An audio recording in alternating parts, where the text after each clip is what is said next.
Kinumpirma ng tumatayong manager ng 2 Division Undisputed Champion na Oya Inoue na si Ohashi na sila ay nasurpresa sa muling pagbabalik sa eksena nitong si Cuadro Alas sa kanilang bansa sa Japan. At ayon pa sa kanilang kampo ay hindi na nila inaasahan na muling magbabalik pa itong si Alas mula sa pagkakaban nito ng 1 taon sa Japan at pagbitaw sa kanya ng Japanese promoter nito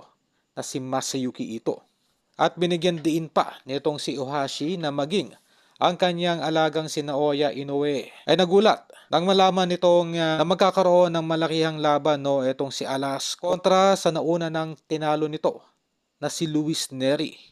na isa ring tinuturing na bad boy. Ganoon pa man, ang nasabing matchup po ay paglalabanan ni Cuadro Alas at ni Luis Neri sa featherweight division na kung saan mula sa huling rankings ay number 1 sa WBO itong si Luis Neri. Sa madaling salita,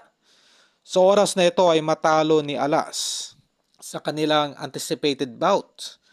ay posibleng mailagay po kaagad at least sa number 2 itong si Cuadro Alas sa WBO ng featherweight. Sa madaling salita ay literal pong mauuna na sa featherweight itong si John Riel Casimero, habang itong si Inoue naman ay